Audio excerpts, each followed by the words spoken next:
Son, pag-usapan natin itong matitindi at mabibigat na pahayag ng Senate President Chis Escudero. Okay. Mukhang meron siyang mga paninindigan. Matindi ang pressure ngayon sa kanya bilang Senate President at sinasabing, pwede ba magpatawag ka na ng All Senators Caucus? Dili ba? Sino nagpapatawag ng caucus? Yun na nga, dili ba? Mismong kasama niyang senador ang nagsasabing, ipatawag mo na yan. Gabi nang natatapos yan. Yung caucus. Alas 12 ng tanghaliting gabi. Ibang caucus ito. Dati ako umatin sa ganyan. Dito ng mga senador ito. Umaga. Oh, umaga ito. Parang hindi nakakapuyat. Ito mismo pong si Senador, Minority Leader Coco Pimentel ang nagsabing magpatawag ka na ng All Senators Caucus para nang sa ganun mapag-usapan na natin ang isasagawa o gagawin sa impeachment ni VP Inday Sara. Mukhang matigas po ang paninindigan ng Senate President Chis. Hindi ako magpapatawag. Meron ba tayong boses doon? May kinalaman ukol sa bagay na yan. Para sabihin nila, Jen, you're putting words into the horse. Into the horse's words. Ayan. Pakinggan natin, yung paninindigan, Senate President Chis Escudero. Banat Chis. At nais ko lang iwas ko sinabi ni Senator Risa, narinig ko yung salitang delay. We are not delaying it, excuse me. We are simply proceeding with it legally, constitutionally, and in accordance with law. For us not to follow the law will in fact create more delay.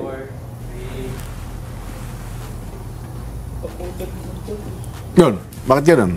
Baka sabihin AI yun. Parang delayed yung salita ang boses ni Senator Chis Basta ang sabi niya, hindi kailangan mag-caucus na. Hindi. Pero pa siyang voice clip na ang sinabi niya, paano ka magpapatawag ng caucus? Naka-recess tayo.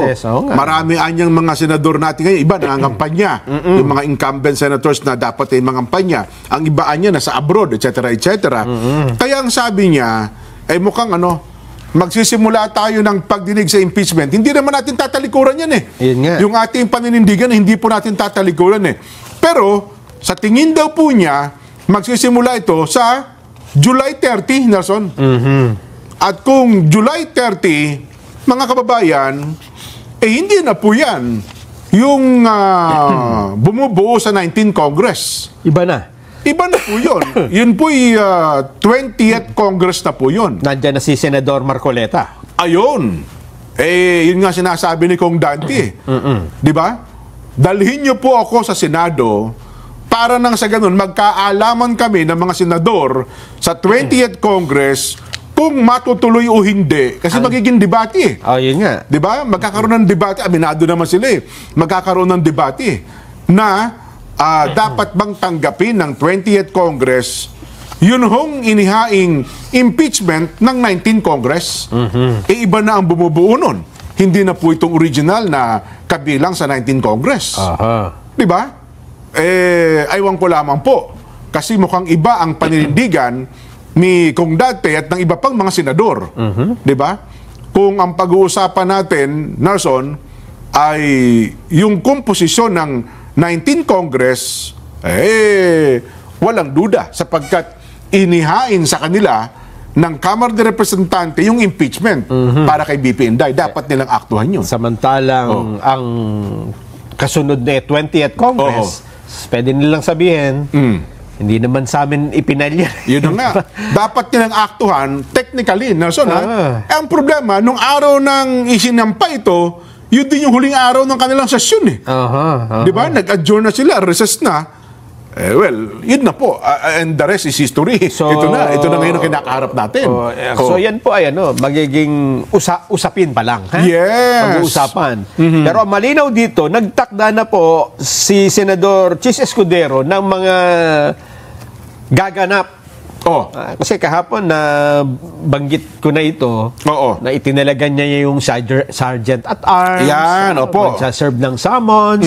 Tapos nagtalaga na rin siya ng clerk of court. Yan, Yung opo. clerk of court. Oo. At nagtalaga na siya ng kalendaryo. Yun. Kung kailan sisimulan ang pagpapatawag. Oo.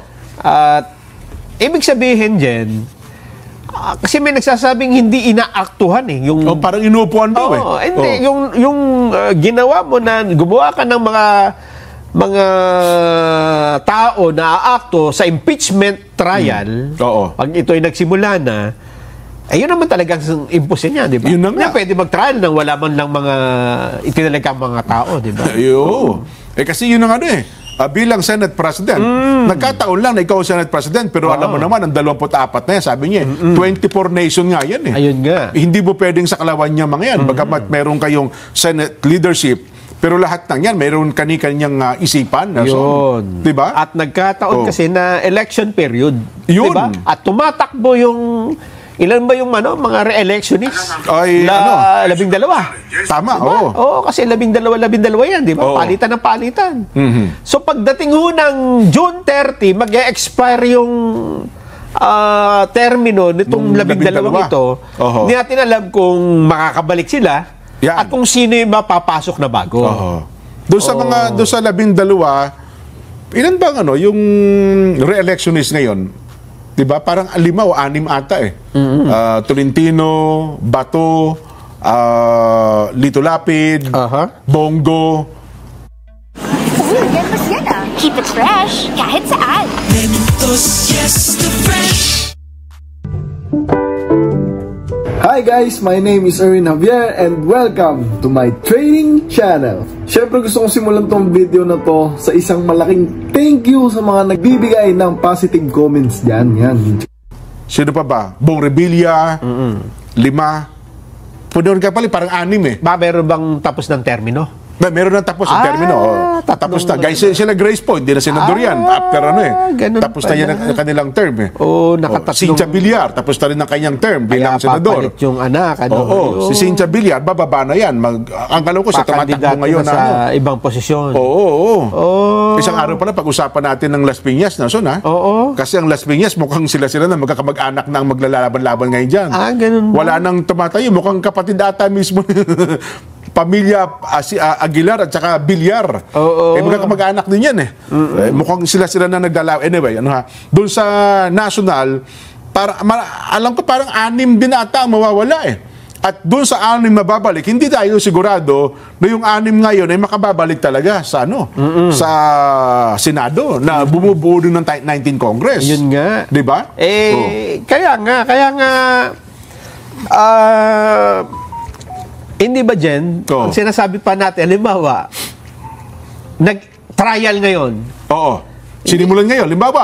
Hindi talaga rin matatapos hanggang June 30. Yun na nga. Imposible, di ba? Kung hindi matapos, halimbawa, nagkaroon ng, sabihin natin, 1, 2, 3, nagkaroon ng hearing.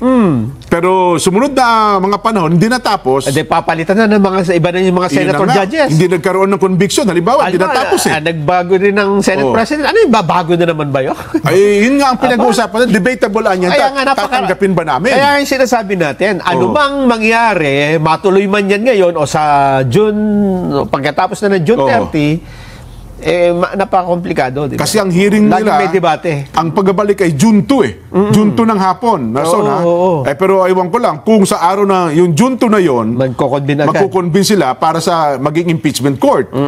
At matatapos naman sila, ilang araw lang din yun eh. Di ba? Magkakaroon sila ng ilang mga pagdinig. Tatapusin ba nila agad ang pagdinig sa impeachment ni VP Inday Sara? Hindi pa nga magta-trial yan kasi magpapatawag pa ng ano ba yun? Pre-trial hearing, di ba? Tapos titingnan, magmamarka pa ng mga ebidensya yun. Sabi nga nila, siyempre, higi ka naman ng panahon. Pag-aralan po namin yan. Di ba? Iba pa po. Kaya sabi nila, baka yung first day ng hearing, iba na ang komposisyon ng Senado. Yung talagang balitaktakan tungkol sa kaso na. Yun, ang ngayon, si Senador Tito Soto lang nagsabi nung nakaraan. Bagamat ngayon medyo nagsusway-sway ng konti Senador Tito Soto, sabi niya nung nakaraan, meron talagang debatable top issue dyan. Kasi anuman na mga bills na naipasok ng 19 Congress na hindi na ipasa, automatic, back to zero yan pagdating ng 20th Hindi Congress. pwede ituloy, ano? Oo. Bagamat sila po ay continuing body, aywan ko lamang sa proceedings ng impeachment. Di ba? Kung yun ba ay itutuloy ng 20th Congress, sabi nga natin, debatable po ito. Yes. Di ba? At yan lagi, Jen, ay nandun sa kamay ng Senate President. Yan. Kung sino man. Kasi kung ano man na mapagkasunduan nila, Oo.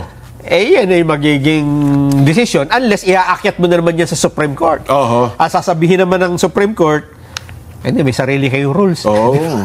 Hindi na namin pakikialaman yan Oo. Sa inyo yan Yan ang Hindi gusto namin nyo gawin. sasaklawan ng inyong kapangyarihan. Di ba? Oo. Yun po ang yun po ang malaking question dyan. Bagamat, sabi nga nila, minamadali nila, makapagsimula na.